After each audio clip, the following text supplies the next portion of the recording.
Good morning, everyone, and welcome to the Laid Off Legends podcast, where we come together to talk about layoff stories and relevant expertise with the focus on finding inspiration, encouragement, and guidance for the laid off community and beyond. I am your host, Leo, a former principal PM that was laid off from Microsoft last October. I am delighted to host another episode today with another special guest. Steve, welcome to the Laid Off Legends podcast. Thank you for having me. It's so Really great to excited to have be you. here. Now, for those of our listeners who are not familiar with your work, Steve is a dynamic and results-driven HR professional with over a decade of expertise in organizational and leadership development. He's renowned for translating strategic visions into operational success, fostering a culture of continuous improvement through agile methodologies, and delivering measurable results in employee engagement and business operations. He is a strategic thinker who excels in designing and implementing scalable solutions and focuses on driving organizational excellence and cultivating high-performance teams. His journey has taken him through some of the largest companies in the world, notably Intel for almost 13 years, and now Accenture, where he is a learning and design consultant delivery manager. I came across Steve on some of his posts, and they had a sense of leadership, clarity, and forward thinking while being grounded in this really, really critical empathy, inclusiveness, and respect. And so, Steve, I really loved that about your posts. And when I saw that, I was like, I have to reach out. And thank you for being so open to chat. I would love to get first your impressions on this initiative and this experience and what you've seen so far. What you're doing, it lays deep in my heart. I think it's very important work to help other people go through this. The work environment right now, it's very agile. It's moving very fast. We need to adapt as individuals. We need this kind of connections for us to be able to learn more, to listen to stories of people, to get into those stories, for us to move forward into our next career. There's so much power in these stories, and we get to learn from other people. We get to be inspired by their journey. Okay, so let's ground ourselves. So, what is learning and development design? It's the ability to create educational programs or training experiences and development opportunities to meet business needs. It has to do with the ability to analyze what the needs are and to be able to translate those needs into something that's feasible for employees, for them to be able to grow into the next career levels, right? Whether if it's a job specific or if it's a career path, right? So it's the ability to translate those into something that's actually consumable for people. So, it sounds like your role, primary role, is to look at the need that the company has and then try and match that. Does our company have the skill set to actually move forward and accomplish those objectives? That is correct. We help companies translate those needs into something that they can actually execute for them to be able to take people to the next level. You must be super busy these days because there's so much change on the horizon. It's really interesting how you help people prepare for the future. Exactly. Beyond the busyness of this role, it has to do with it's the technology and how everything is moving very fast.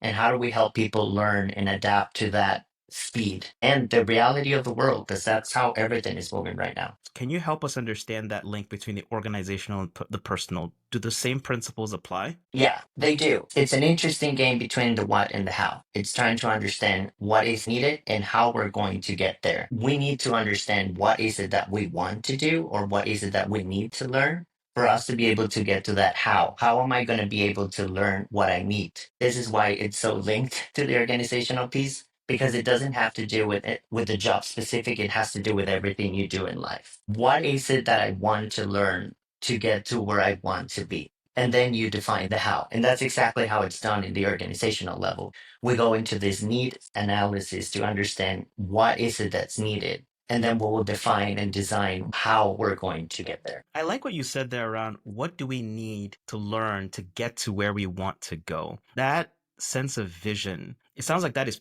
defined first, and then gap analysis says, okay, great. For us to get there, we need to learn these things. How does the organization start to set that vision? Where does that come from? And how does that permeate through the organization? That goes in different levels, whether if it's a market trend that will define it. If we're talking about the engineering space, what is it the engineering? How is engineering transforming? How is the business moving? How is the business behaving? So that we understand what is it that we need to move into that space. A lot of the tech industry, it's thinking forward. So they have to look ahead to understand that. And then that's where the needs analysis would come into the picture. That's when we're going to say, okay, so in 6 years, we need to be here. Let's study the needs or how are our people behaving towards those needs for us to be able to define that how. But that has to be forward thinking all the time. And I don't think that that only applies to specific tech industry. It applies to all industries and to us to in an individual level. Like where do I want to be in 10 years? It takes a brief study of the skills or what the business is offering right now for us to be able to say in 10 years these skills are going to be needed. So I better start preparing right now. Well, I think this is where trying to draw the analogy between the corporation, the business, and then myself as an individual with the tools that we're seeing releasing almost on a daily basis that are really, for lack of a better word, threatening different industries and different skill sets.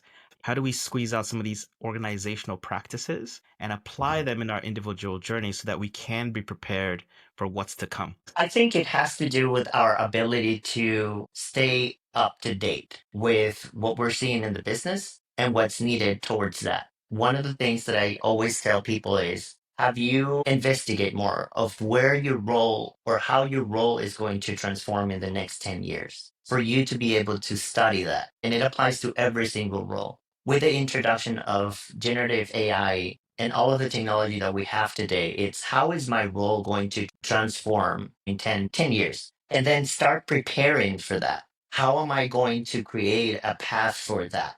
How am I going to start creating a plan for me to be able to get to that so that when that happens, I'm already prepared? You cannot wait. Corporations don't prepare that way. They prepare ahead. They are not preparing for something that's going to happen in a year. They prepare for something that's going to happen in 6, 10 years. There was one nugget you mentioned, which was one, decide where you want to go. What is the vision for where you're trying to get to? And then two, there's an inventory that you need to do on your role and your discipline. What is this going to look like in the next 5, 10 years? And is there an assessment that you need to do on yourself saying, where is that skill gap that I have right now with where my role is going to be in X amount of years?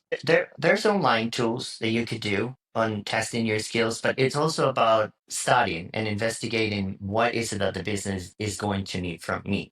We're speaking very corporate specific, but if there's an entrepreneur here, how my business could transform in 10 years for me to adapt to what the business is requiring from me as an entrepreneur. So you can go and investigate online and try to test your skills for you to be able to identify. Let's talk about one soft skills like influencing. Influencing will always be needed. What's my level of influencing right now? How do I know how I can improve that? And then find the resources for me to be able to learn how to do that. One of the interesting things about a layoff is that it stops short. It's not a dead end, but you were driving and suddenly you're not able to move forward. Mhm. And to use a very common driving analogy, you now have to, okay, where's my map? How do I reframe and rethink where do I want to go? Do I want to go find another road like this? Or do Mhm. I want to turn around and head to somewhere completely different? Do you have any thoughts on how folks, when they arrive at that moment, wow, I'm laid off, how do they start to think about this intentional destination setting or this skill gap that we've been talking about? One of my mentors once said, the best time to look for a job is when you don't need one. And I think many people don't do that. Many people wait until they need to find a job to do so. A layoff is a very unexpected thing.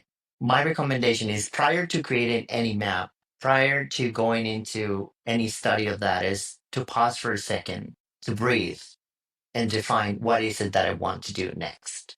Don't let panic overtake everything because when you do that, you're probably going to go into the first option that you have in your hand. And that's not where you should do as an individual. Once you're able to do that, the next big step is what do I have in my core skills? What is it that I have that I mastered? Versus what am I lacking on the market? What's the market offering? And then compare those two. This is kind of like this needs analysis. Find that little point and say, what would it take for me to get to that next level that the market is requiring? In the case you want to continue your career path in the same line, your passions, your academia. If you would like to take a completely different route, for me to get there, what is it that the market is requiring for that step that I want? And how am I going to get there? Whether if it's a master's, whether if it's a certification, because that we're talking about a little more complex road in that scenario. Now, the next step you have to take on that is once you have to find that is how do you adapt your resume, how do you adapt your profile for you to be matching those roles that you want. Study the requisitions, study the skills and the requisitions. How is that translating into my resume, and how can I make a match in there? One of the things that's coming to me right now is the shift from an organizational perspective to personal. In a lot of the organizations, there is a plan. So you come in, you're a product manager, you're a designer, you're a developer, and there is a path to your success. And whether that's climbing the corporate ladder, getting into different, more complex projects, there's a Mhm. plan for you. After a layoff, you have to do this yourself. You're really pushed away from the planned pathway into Mhm. something that has to be highly individual, highly personalized, highly driven by who you are and what Mhm. you want to do. Do you have any thoughts around making that mindset shift from there's a path that's laid out for me to here's a path I actually have to create for myself? You said something that's really important. You said who you are. It's not about who you are. It's about what skills you have. And that doesn't define you as a person. And I think that's really important because that plays with your self-esteem. The fact that you're applying to a role and you don't get the role, that doesn't speak of who you are as a person. That only speaks that the company, they saw something that it was not, and that's it. Now, how we prepare for that mentally, it's what's really important. You're going to apply to several jobs, you probably won't get all of those roles. You get one. And that doesn't define the quality of a person that you are. That defines only that they were probably in the interview, they were looking for something different. And this is why it's so important for you to go into those requisitions and study what is it that's needed. Go outside, read, investigate for you to be able to identify what is it that's needed for me. And how do I learn that is what's also important. It's not about, okay, so I'm going to get a certification on this. Is that the best way to learn for you? Are you a kinesthetic learner? Do you need to practice that? How are you going to translate that into something that you can actually enjoy? Which is the other important part. Layoffs are very difficult because it plays with your self-esteem, it plays with the idea of you've been in that path that the corporation has taken you and you have a plan. But all of a sudden, with the layoff, you don't have that. You're out of that. And now you have to do it individually. And this is why it's very important to pause and breathe and say, what do I want to do next? Do I want to continue in the career path I was in the corporation I was? Was that even my comfort zone? And I never thought of anything different because I wasn't that comfort zone. Maybe I should do something different. And then when you define that with peace of mind, then you can start doing those steps of investigating, understanding how those skills are learned. What is it that they need from that skill? I like the example of soft skills because soft skills are something that are not easily trained. Those are things that you learn through experiences. Hard skills are more technical. You take a course, you learn how to do it. And we are in a very pivotal time of a work environment. Hard skills are highly linked to soft skills. The technology right now is very dehumanized. So we start needing those human skills for us to be able to execute the jobs of the future. So how do I become better at that? Those are questions that you have to ask yourself. First of all, identify if it's a hard or a soft skills. And then once you do that, it's what soft skill is needed for me to be successful in that specific job.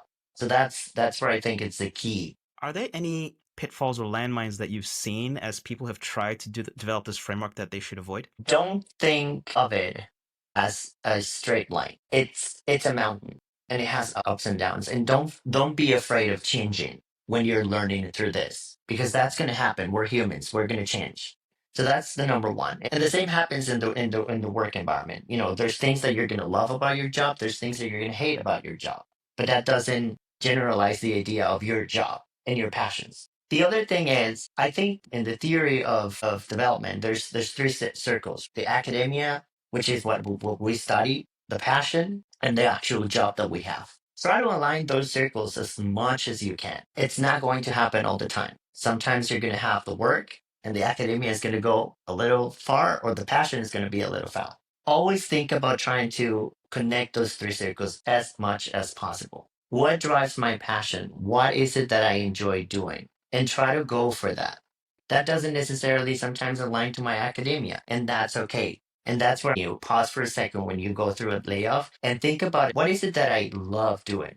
You're going to be doing this for 8 hours a day, every day. So you might as well just find that point where you're enjoying what you're. Sounds like something everybody should be doing, whether you're laid off or not. Really understanding your passions and what drives you, and then how you bring that to work on a regular basis. Yeah, even in the corporate level, like, a lot of people fall in that space of I'm very comfortable with my job, I'm getting the money that I want, I'm not going to move. Even though you're not liking what you're doing at 100%, or you're probably hating the job, but you're just very comfortable. And this is where managers play a pivotal role on this, is trying to help people define those. That this is where managers become coaches. It's, are you comfortable here? Yes. Do you like what you do? Is that aligned to your passions? No. Okay. How do I help you move to the next level? How do you introduce discomfort into your journey so that you're always aware of where you are and the skills you need to build?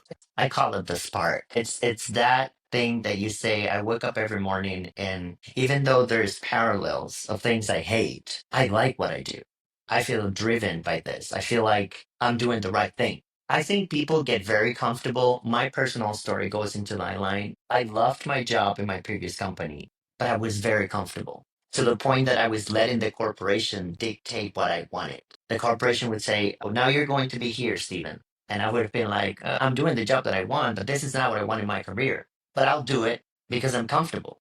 You have to be uncomfortable for you to be comfortable later on. And I think that's something that's the biggest learning for me through this environment that we're living right now. Don't let a corporation dictate where you're going to be just because they're doing a reorg or doing whatever they're doing. You have to define what is it that you want to do and be brave enough to take the next step. Layoffs surprise you in a way that nobody are expecting those things, right? But that in a way is a positive thing because they're pushing you out to do the work that I'm telling you everybody should be doing in the corporations. I emphasize the importance of pausing for a second because there's going to be a moment of panic. There's going to be a moment where you're going to go like, oh, I've been here for 10, 5, 2, 3, whatever years you've been. And you're going to pause for a second and say, and now I'm not there. What am I going to do? Okay, pause for a second. Don't panic. You're going to be okay. Breathe in, breathe out, and define what are those passions? What are those things that when you do them, you're at 100%, you enjoy doing that. Okay, and now when you find out that, then go and investigate how does this translate into a role? And then go and find out what is needed for that role. What are other corporations requiring for that specific role? Read those things and study, and then find out and make a plan on how you're going to get there to be at that level. I want to go back to comfort for a second. What other behaviors have you observed that people are too comfortable in their roles and they're not really continuing to be on the cutting edge or preparing for the future? When it becomes automatic, when you become computerized at your job, are you really enjoying your job? Or you're just doing your job? There's a difference between those two. And I think it has to do with quality too.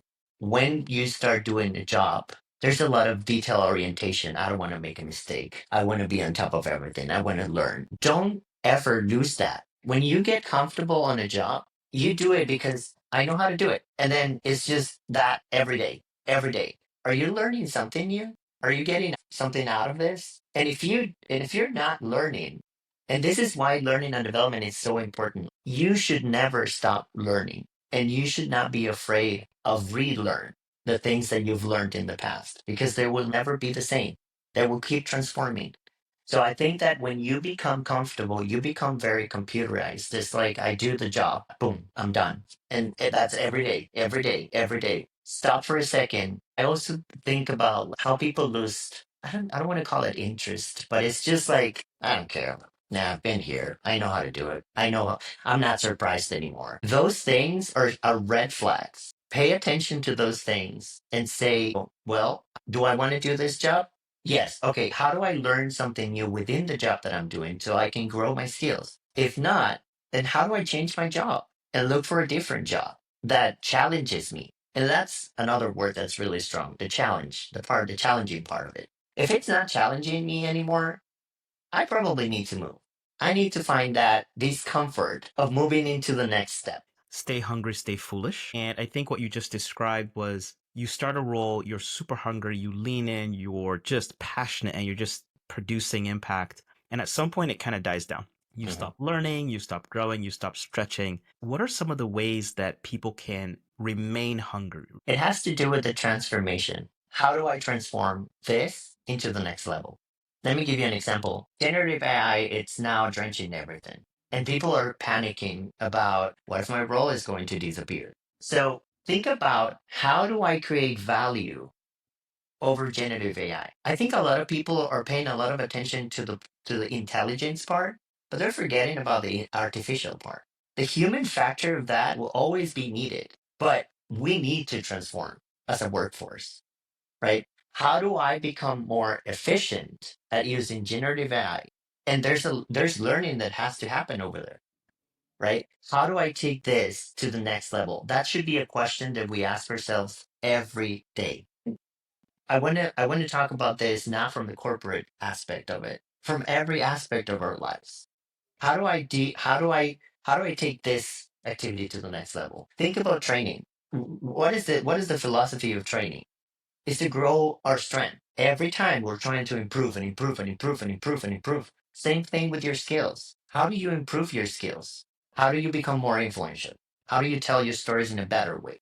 When you first start, you probably started with your team, and then it becomes more of a managerial stuff, and then it becomes more an executive stuff. You need to have that hunger for learning and say, you know what, I need to learn more about this. I need to take this to the next level. And that process will take you through a process of relearning because what you've learned before, now it's going to be relearned. I have that experience in a lot of companies where people go like, "Oh, I've taken this course. I don't want to take it anymore." Yeah, what else you're going to learn that's new this time that was different from the last time you learned? As we talk to so many folks that's been laid off, it's really interesting this shift from the company doing it for you and you doing it yourself. You have to be really self driven. You have to really take control of this. There is no learning plan yet that's going to solve all these challenges because it hasn't been built yet. And as I've talked to so many people on this podcast, hindsight is always 2020. And a lot of them described the situation you described earlier, which was I became comfortable. I let the company direct my path versus me picking, here's what I want to go do. And over time, you're kind of in the stream and it's just flowing and flowing. And it unfortunately it flowed to this direction. And for folks that we're talking to, the layoff has actually been this wake up call to rediscover that passion and that autonomy, which is very, very exciting. What you're describing is something that also happened through the pandemic, where in the past, the way that we learned before and after the pandemic has transformed at a speed that I've never seen it before. I've been working in learning and development for over 20 years, and I can tell you that the way people are learning today has transformed.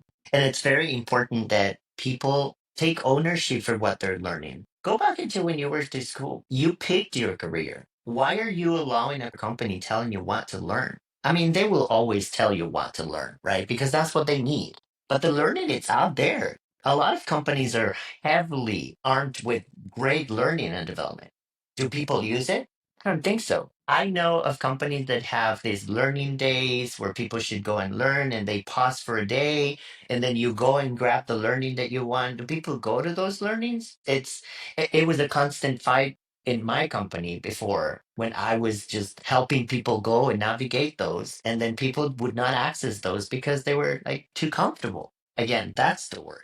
Take advantage of the resources you have available. For a lot of these companies, LinkedIn Learning is free. They have a lot of these courses that are available. Take advantage of those, especially now, because those are going to help prepare you for the future to come. Let's talk a little bit about soft skills before we kind of wrap this up here, Steve. You mentioned influence. What are some of the soft skills today that you are looking at as a learning and development consultant for one of the most powerful learning organizations in the world? Mhm. What are some of those skills that professionals now should really be investing time in, especially as you look at the next 6 to 12 months? Strategic thinking would be the first one. I think we're moving more into the space of strategically creating things versus doing things.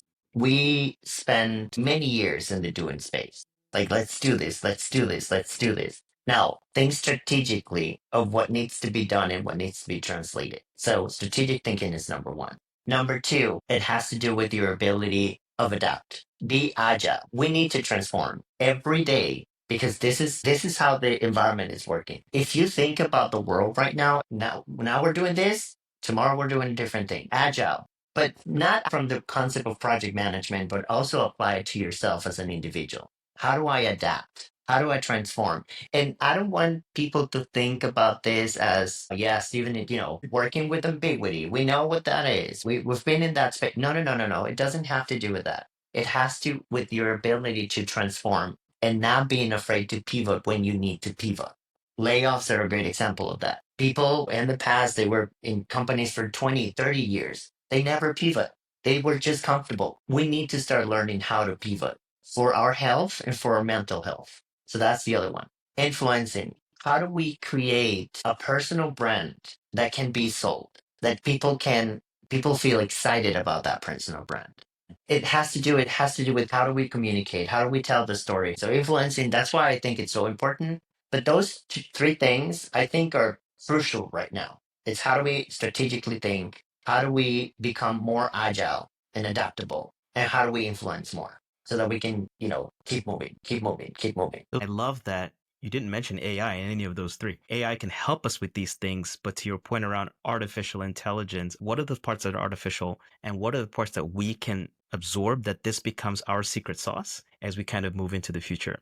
That's fantastic, Steve. Thank you. All I right. want to So, add something yes, before please we go ahead. go with artificial intelligence is for us to be able to this is where agile comes into the picture. Is how do we adapt this into our daily jobs and our careers? Don't be afraid of artificial intelligence. It's going to be out there. You're not going to be able to stop it. It's going to happen. So, okay, if it's going to happen, how do I adapt to that? And how do I create value as an individual with artificial intelligence? What's my value added towards the new market using artificial intelligence? I think that's something that people need to start thinking a lot right now. And again, need to start learning a lot about it so that they can become better at it. So, Steve, I have a question for you, and bear with me. This is new to me. And so, todos despidos son globales y afectan a personas de todo el mundo. ¿Qué mensaje le daría a quienes están pasando por lo mismo en diferentes partes del mundo? Em, Mantener la calma, todo va a estar bien. Es un proceso, el mundo está cambiando y hay que tener tranquilidad, pero no olvidar la importancia de que nosotros somos los dueños de nuestro destino y nosotros somos los dueños de nuestro desarrollo. Breathe, everything is going to be okay. The world is changing and we are changing with the world. But just keep in mind that you are the owner of your future and that you can transform the future in any way you want. So own that and move forward. Beautifully put, Steve. Thank you so much. Were there any last minute thoughts that you had for our audience as people think about folks that have been laid off? They're having this experience, they're going through this motion of rediscovering, rebuilding their confidence, and getting out there. And also a growing number of people in our communities that are asking themselves, wow, am I going to be laid off? Curious, what are your words that you would share as we wrap? Stop waiting for the moment. It's a job and it'll eventually happen. I have an experience that I had with one of the guys that have reported to me. He just kept telling me, like, you're my family, you're my friend. And one of the days I said, it's going to hurt me to say this, but I'm your manager. And the sad part of that is when the business asks me to make a decision out of the business, I have to make it because that's my job. And I don't want you to take that personally because I'm not doing it to you. It's how the jobs market behaves. So stop waiting for the moment for that to happen. Prepare yourself. Always be prepared and own your career path. Own it. Know where you're going to move next because a lot of people feels very comfortable in the corporate environment. Nobody's going to fire me. I've been here for 20 years. Well, you don't know when it's going to happen. That's the reality of corporations. So don't wait for the moment. Don't take it personal. It is just how the job market behaves. It's horrible, yes. It's dehumanizing, yes. Prepare yourself. Use the resources. Use those certifications.